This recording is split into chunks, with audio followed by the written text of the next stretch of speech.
Good morning. This is question number 5 from the problem set first. So let's see what is question. Question ये है कि in figure PM is equal to 10.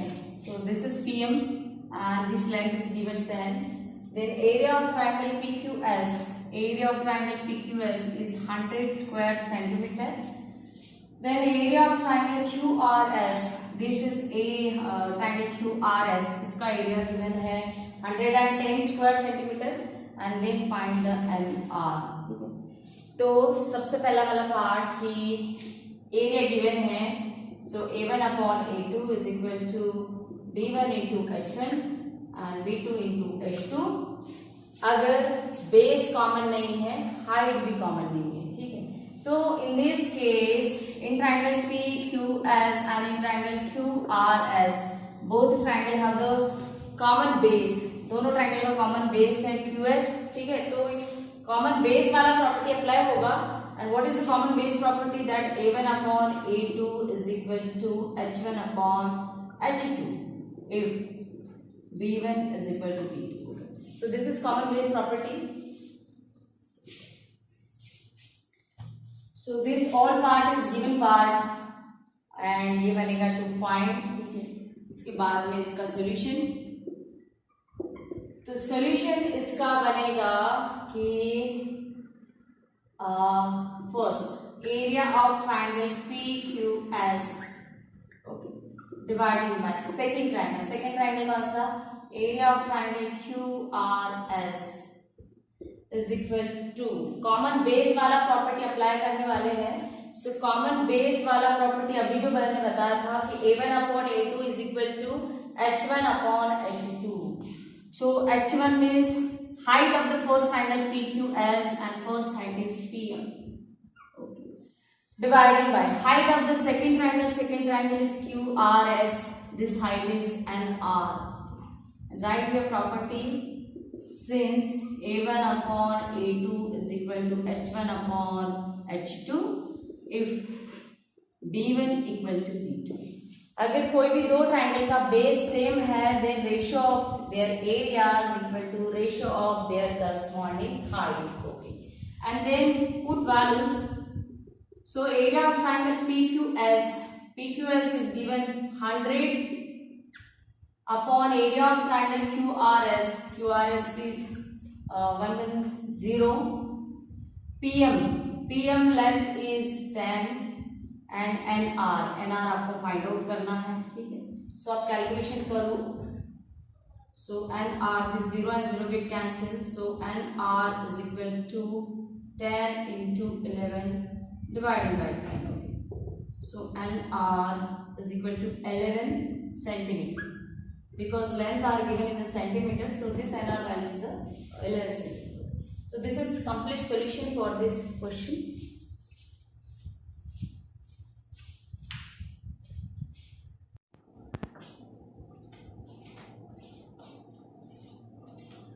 Next question number 6, and question number 6 is a triangle MNT similar to the triangle QRS.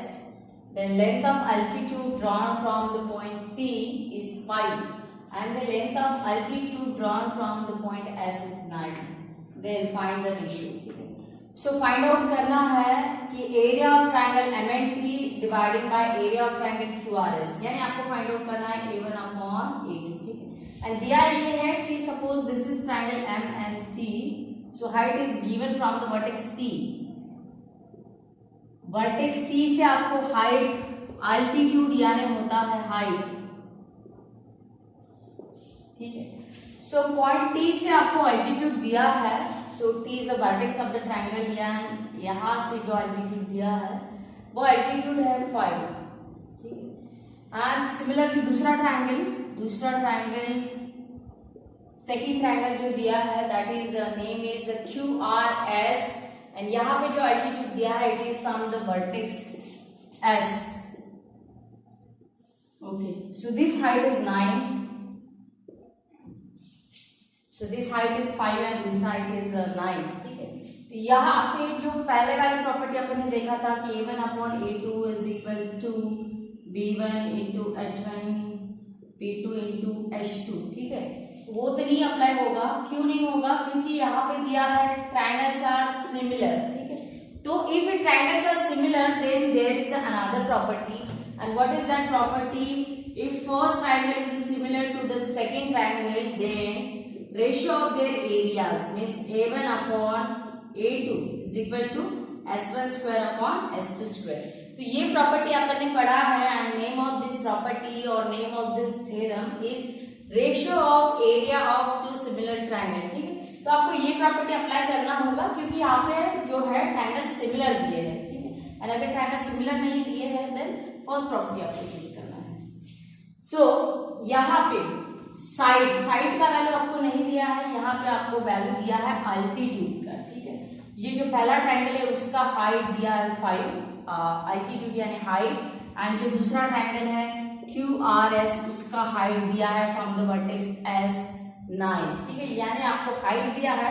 तो ये जो statement है ये जैसे side के लिए अप्लाई होता है, it also applicable for the height also, ठीक है। यानी if two triangles are similar then a1 upon a2 is equal to h1 square upon h2 square. Side के लिए अप्लाई होता है या हाइट के लिए अप्लाई होता है या मीडियन के लिए भी it is also applicable, median के लिए भी अप्लाई होता है, ठीक है। तो यहाँ पे जो है आपको हाइट दिया है, तो क्या करना है यहाँ पे कि S1 एंड S2 को रिप्लेस कर देना है H1 एंड H2 से, ठीक है।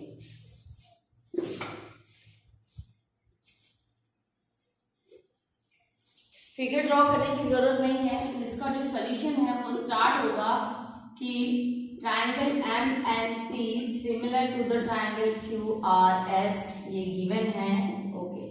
Then right property, so therefore by ratio of areas of two similar triangle,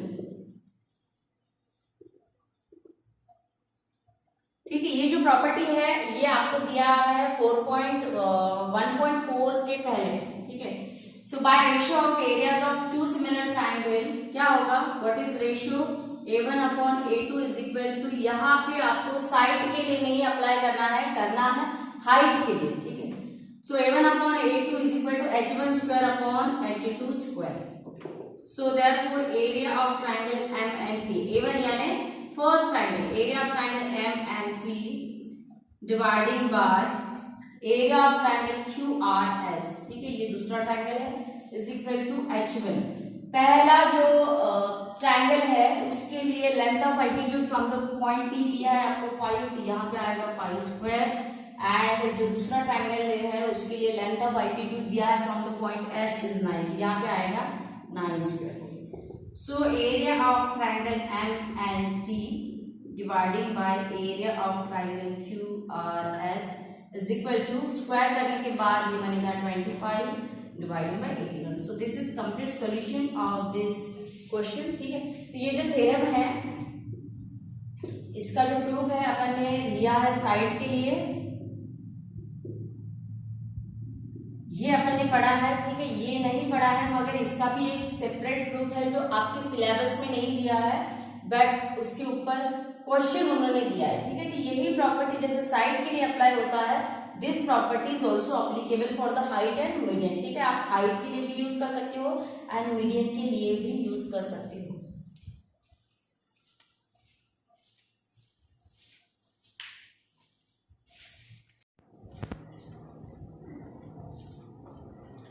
Next question, question number 7, and question 7 is in figure 1.75. So this is given figure A dash D dash C. So A dash D dash C means point A, D, C are collinear. Collinear means present on the same line. एक ही line के ऊपर तीनों point present है। And point B dash E dash C means point B, E, C are also collinear, यानी एक ही line के ऊपर present है। तो उसके बाद दिया है कि DE is parallel to AB. This DE is parallel to AB. And AD value is 5, DC value is 3, BC value is 6.4, and then find the value of BE, ठीक है। तो बीई का वैल्यू फाइंड आउट करना है and be यानी ये figure में आपको कंसिडरेशन दिया है कि this is x okay and ये जो पूरा बीसी है ये पूरा बीसी आपको 6.4 दिया है ओके। तो ईसी अगर फाइंड आउट करना है तो ईसी क्या बनेगा, ये 6.4 में से 6.4 यानी बीसी में से अगर आपको ये ईसी कैलकुलेट करना है तो बीसी में से बीई माइनस करना होगा, ठीक है। एंड बीसी दिया है 6.4 एंड बीई भी दिया है एज अ एक्स, ठीक है। तो ये कैलकुलेशन करने की जरूरत नहीं है, ये ऑलरेडी आपको जो है क्वेश्चन में दिया है, डायरेक्टली ये वैल्यू जो है आपको दिया ही है, ठीक है। तो यहाँ पे which theorem we can apply here BPT, ठीक है। सो बीपीटी यहाँ पे अपन अप्लाई करते हैं। So in triangle ABC by BPT. So what is BPT? BPT is ratio AD upon DC. Ratio AD upon DC या CD अपॉन DA ऐसे भी apply कर सकते हो आप, is equal to BE upon EC। ये BPT का statement है and then put value. So AD value is given 5, उसके बाद में DC value is given 3, BE ये फिगर में क्वेश्चन में आपको दिया है एज एक्स एंड EC दिया है 6.4 माइनस एक्स, ठीक है। कैलकुलेशन कंप्लीट करो आप, cross multiplication 5 into 6.4 minus x is equal to 3x multiply 6.4 into 5 into 4 20, 6 इंटू 5 30, 30 प्लस 2 32 और यहाँ पे आएगा डेसिमल, क्योंकि यहाँ पे डेसिमल के बाद एक नंबर है तो यहाँ पे भी डेसिमल के बाद एक नंबर रहना चाहिए। तो ऐसे करके this calculation is 32 minus 5 into x यानी 5x is equal to 3x okay. So 32 as it is, this minus 5x get shifted toward the RHS and जैसे ही शिफ्ट होगा ये बनेगा प्लस 5x, ठीक है। तो ऐसे करके ये फिर कैलकुलेशन आएगा 32 इज इक्वल टू 8x, तो x का वैल्यू बनेगा 32 डिवाइडेड बाय 8, ये 8 जो है ये मल्टीप्लाई है तो यहाँ पे आके डिवाइड होगा यानी x बनेगा 4, ठीक है। अब सेंटीमीटर मीटर कोई दिया नहीं है, so x is equal to 4 unit. यही अपना क्वेश्चन था कि फाइंड BE एंड BE क्या है, x है, तो BE वैल्यू बनेगा 4 यूनिट। This is solution.